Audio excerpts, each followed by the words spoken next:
शुक्राई नाथ एक चोर आदमी भी है, ये सच्चाई है, इसके प्रूफ है हमारे पास। क्योंकि पहले जो इनके गुरु चेताई नाथ थे जगाधरी में, कहीं डेरे में थे वो, तो वहां की जमीन उन्होंने बेच रखी है, जिसका प्रूफ मेरे पास है। जगाधरी डेरा की जमीन है जो इनके गुरु चेताई नाथ ने बेची हुई है किसी जगदीश नाथ के नाम को। आप इस पे डाल सकते हो, ये प्रूफ भी है मेरे पास। ये सच्चाई है, इसमें कोई झूठ नहीं है। दोनों गुरु चेला डेरा पे कब्जादारी है, और जहां जमीन दिखती है वहीं के चेला बन जाते हैं उसी के। क्योंकि असली तो देखो बाप वही होता है जिसका शुरू में हम गुरु जिसको मान लेते हैं। ये नहीं हम जगह जगह गुरु मानते फिरेंगे। हाँ, ज्ञान लेना कहीं से भी लो, और साधु संत का ये काम नहीं है कि कहीं शिक्षा के बारे में कुछ भी बोल दिया। वो कोई ऑफिसर तो है नहीं है भाई, प्रोफेसर हो। उनका काम है, संत है वो, उनका काम है भजन करना, सत्संग करना। और मतलब कोत कला वालों को, लड़कों को तो ये बोलता है वो, पुरुषों को तो कि इनको तो भगा दो और तुम हमारे साथ लग जाओ। औरतों को बोलता है कि दौड़े मुझसे। उसकी बोलने की सेंस देखो। एक साधु अगर गांव के पंचायती आदमियों को ये बोलेगा कि दौड़े मुझसे, तो क्या गांव के लोग उसे पसंद करेंगे, उसे रखना चाहेंगे?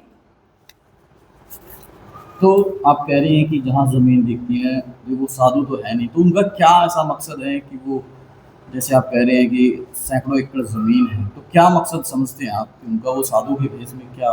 ये जी साफ साफ दिख रहा है, सब पॉलिटिक्स का चक्कर है। वो एक नेता बनने के चक्कर में है, और सब पर अपनी दादागिरी चलाने में लगे हुए हैं ताकि उनको एक नेता का स्थान मिल जाए। बस यही है उनका मकसद। आरएसएस का आदमी है वो, ये सच्चाई है, इसमें कोई झूठ नहीं है बिल्कुल भी।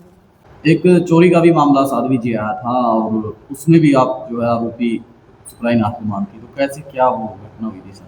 जी बिल्कुल, शुक्राई नाथ एक चोर आदमी भी है, ये सच्चाई है, इसके प्रूफ है हमारे पास। क्योंकि जिस टाइम हमारी गैर मौजूदगी थी, हम यहाँ पे नहीं थे, और शुक्राई नाथ का ही यहाँ पे कब्जा था बीच में कुछ दिन, मतलब दुश्मनी के चलते था ये।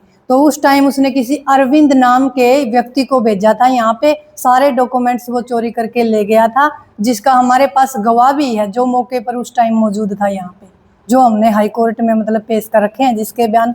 तो हमारा वोटर कार्ड गुम होया हुआ था मेरे गुरुजी नंदाई नाथ का, और कुछ ऐसी कई चीजें और साथ में थी, कई डॉक्यूमेंट्स और थे, और जो जेवरात वगैरह कुछ और भी चीजें थी, वो बैग भर के यहाँ से लेके गए थे, जिनका गवाह भी है मौके का हमारे पास। तो एक चोरी कैसे पता चला कि ये चोरी, ये सामान उन्होंने चोरी किया? ये एक गाड़ी का मामला था। जो ये गाड़ी है, ये जो बाबा सवदाई नाथ थे, नंदाई नाथ के चेला, मेरे गुरुजी के फादर, तो ये सवदाई नाथ की गाड़ी थी, और मेरे गुरुजी इसमें नॉमिनी थे।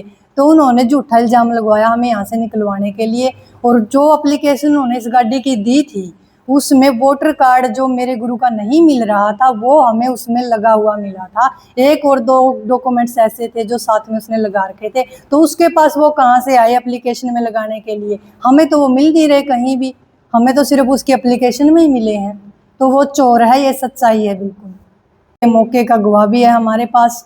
चोरी करवा दी थी, यहाँ पे बहुत सारा नुकसान करवाया है संडील डेरा में, ये सच्चाई है।